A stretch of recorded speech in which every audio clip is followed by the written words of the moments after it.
Tikulandireni kuchokera kuno Kuchokela Airport mu mzinda wa Blantyre kumene mtsogoleri wa dziko lino Dr. Razarus Chakwera akufika mdziko muno kuchokera kuja ku China kumene anakakhala nawo pa msonkhano umenewu, msonkhano wa maiko Amafika ndi dziko la China amautcha kuti FOCAC mwachidule kwambiri. Msonkhano umenewu umachitika pakapita zaka zisanu ndi chimodzi zilizonse, nde a president adali kumeneku anakakhala pa msonkhano umenewu, ndipo padakali pano akhala akufika pakadali pano. Ndangoona kumene ndege imene a president akwera yangotera pano pa bwalo la Chileka. Ine ndi Blessings Kanache ndikulandireni tsiku lalero kuno kuoneka kuti ndi kwa mitambo kuno ku Blantyre kuzizira mete mafika kuno pafupifupi mphindi makumi atatu apitawo kunali kotentha kwambiri, kwa padakali pano kunja kuoneka kuti kwachita minkhwinthi kuli mitambo ndithu, kamphepo kayaziyazi kakuomba, ndipo kwasonkhana anthu osiyanasiyana amene achokeranso madera osiyanasiyana kuno. Taonapo achipani cha Malawi Congress ali konkuno, komanso taonako chipani cha UTM iwonso ali konkuno.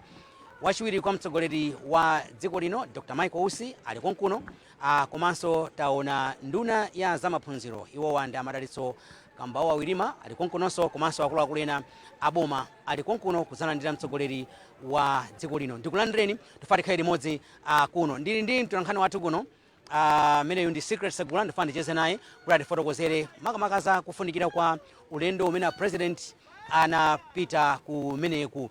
Monga ndafotokozera muja tikunena kuti vice president a dziko lino ali konkuno, anduna amene wapano ndi Secret Segula. Secret, ulendo umene uona unalofunika bwanji ataona ndege imene president akwera yangotera pano kuchokera mdziko limene la China? Ulendo umene unalofunika kwambiri.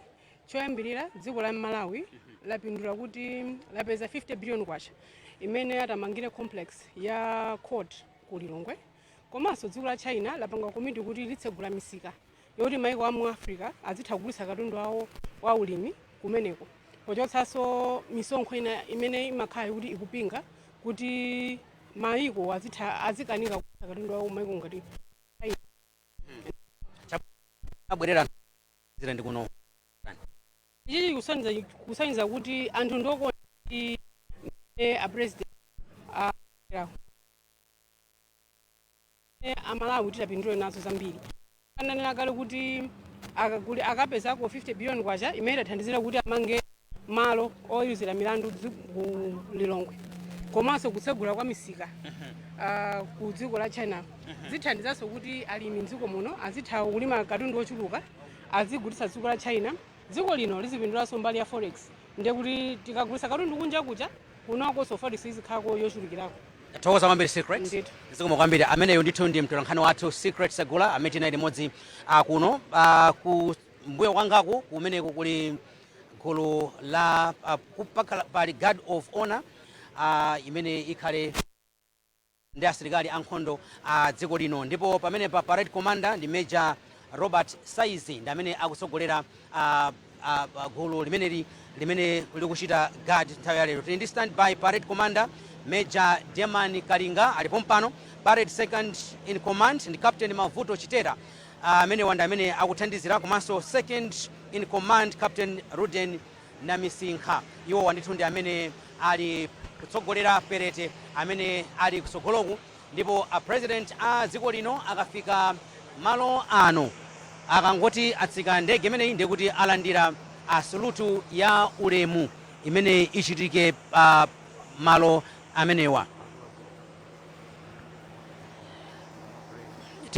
Tikutero ndithu kuti perete amene iwa asilikali ankhondo tili ndi parade subaltern amene ndi second lieutenant Irene Chikoza amene wandithu ndi amene mukuona kumeneku, komanso tili ndi Kala Ensign ndi second lieutenant Namani Chirombo. Pali asilikali osiyanasiyana amene asonkhana amenepa, aliyense amene amakhala kuti ali kumbuyoku akuchita perete ameneyu amakhala kuti aliyense ali ndi udindo wake umene akuchita pa perete ameneyu. Pakadali pano nditero kuti ndege ija imene a president a dziko lino akwera ndi imene yangofika apa, ndege imene ya Malawi Airlines ndi imene a president akhale akutsika posachedwa apa, ndipo tikuona kuti wachiwiri kwa mtsogoleri wa dziko lino Dr. Michael Usi ndi amene ali kutsogoloku ndipo ali motsogozedwa ndi wa apolisi mdziko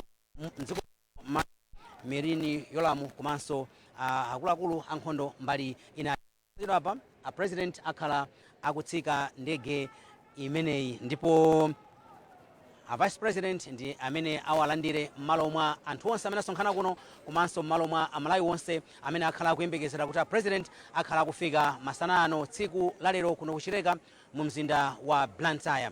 Ndi tsiku lofunikira kwambiri chifukwa chokuti monga metamvera akulankhula Secret Segula wakambapo ndithu za kuti dziko la Malawi lapindula kwambiri ndi ulendo umenewu wa ku China chifukwa chokuti kufika zinthu zambiri zimene dziko la Malawi pindula ndipo likhala liku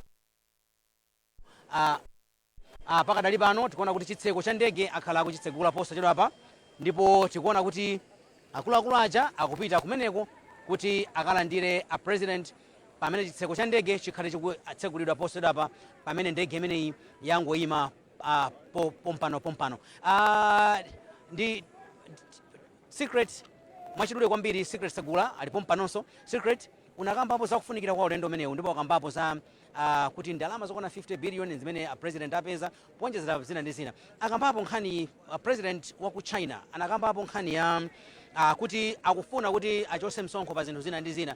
Zimenezi zikhala zofunikira bwanji ku dziko la Malawi pa nkhani ya malonda? Apa ndi zofunika kwambiri ku dziko lino chifukwa kuti alimi akapanga mbewu zawo zija zithandiza kuti azigulitsa mayiko akunjawo kwambiri komanso ndiye kuti kunja kukhaso misika zimene zibweretsa forex kwambiri mdziko muno.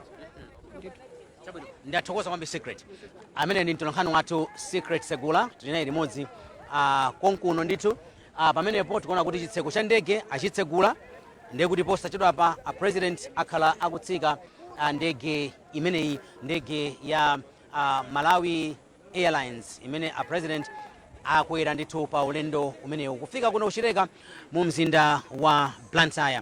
Anthu osiyanasiyana muno mkati mwa airport amene abwera ndi akuluakulu amenewa kunjako kumene kwasonkhana anthu amene abwera ambiri kuchokera madera osiyanasiyana akuno kuchireka komanso kuno ku Blantyre. Ndaonapo ndithu amayi a chipani cha MCP ali kumeneku komanso ndaonapo amayi aja a chipani cha UTM nawonso ali konkuno ndithu kulandira president wa dziko lino pamene akufika mdziko muno kuchokera kumene ku China. Posachedwa apa tikhala tikuona ndithu a president akutsika ndege imeneyi kuno kuchireka. Nafotokozapo kuti ndi tsiku labwino kwambiri chifukwa chokuti kunatentha chakummawaku kunatentha ndithu kunali dzuwa masana onsewa ngakhale mmene mafika fafumira mphindi makumi atatu apitawo kuno kuchireka kunali kukutentha kwambiri mwapada kali panopo kuti kamphepo ndithu kazi kamene kakuwomba kunoko fere kulibe dzuwa kuno kuchireka kumatentha kwambiri mwapada kali pano kuoneka kuti kunja kwachita mitambo ndithu kuonesa kuti ayi ndi nyengo yabwino kwambiri imene kuliri kuno ku Blantyre. Pada kali pano a president ndi amene akubwera pamenepa kuchokera mu ndege imene atsika ndipo akachoka pamenepa akhala akulandira sulutu pada pamene amalandirira sulutu imeneyi ya ulemu kuti alandire ulemu kuchokera ku gulu la asilikali ankhondo dziko lino. Ndipo pamenepa ayendera ndithu perete ameneyu ndiye pali asilikali wina mmodzi amene ali kutsogolo mwa mwambo wake amazapempha president kuti a president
What did you see?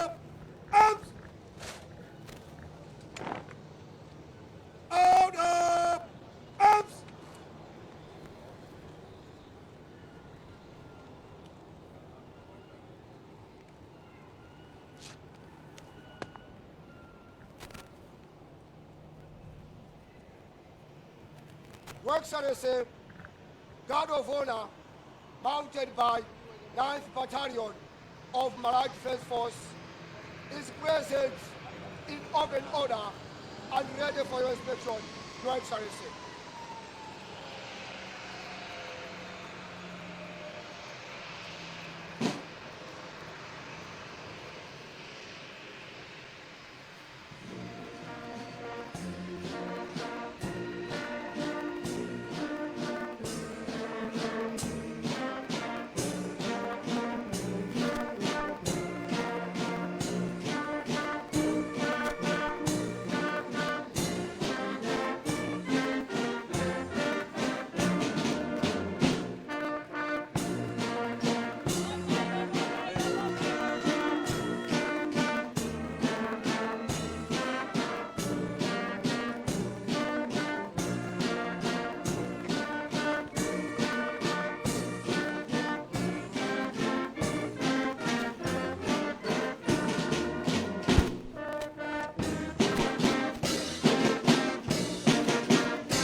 Rapa tunankhala wathu secret segula akhala akufunsa funso ku office of president amene amaliza kuyendera aperete ameneyo. Olemekezeka president ndakulandani kuno kumudzi tsinanga ndine secret segula kuchokera ku MDC ndifuna ndidziwa kuti kodi ulendo umenewu unalofunika bwanji dziko la Malawi. Ulendo unali wofunika makamaka kwa ifeyo mwina tikhoza kulankhula mothokoza chifukwa pano patasayinirana zoti timange judicial complex ku Lilongwe komanso President Xi Jinping anatifotokozeranso kuyambirana kwathu kuti apereka ndalama ngati grant zoposa $200 million komanso mmene amalankhula pa msonkhano wonse tsopano anafotokozanso ngakhale kumbali anatiuza kale zakuti akachotsa zina ndi zina misonkho pokhudzana ndi nkhani ya malonda ndiye kuti Amalawi ife tikhoza kupindula mwamsanga chifukwa msika wa zolima zathu ngopezekeratu. Mr. President, I just want to find out how will Malawi benefit from the change. I think key deliverables for now would be the signing of the judicial complex construction and the fact that President Xi Jinping has announced a grant of $200 million. And the fact that with the tariffs taken off trade items, we should be able to benefit from our trading with China, and we can take advantage of that. These would be some immediate things that we can consider benefits from this trip. Thank you.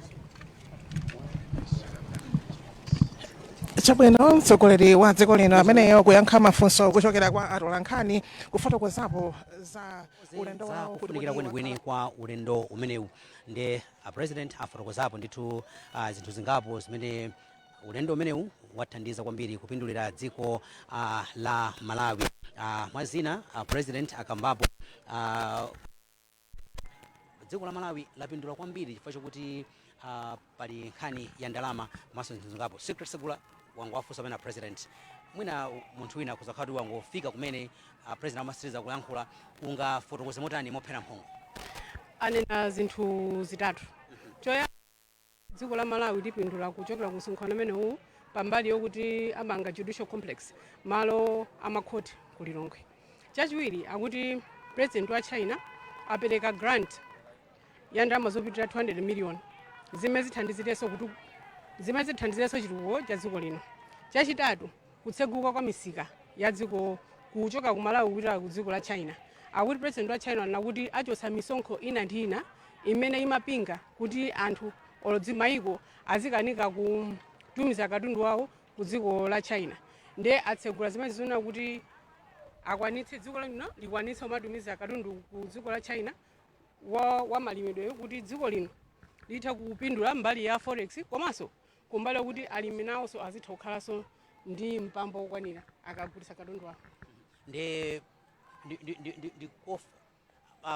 mmene afotokozera president ukuona kuti mmene zakhaliramu Amalawi asangalale motani ndi ntchito zimene president akagwira tsiku la lero?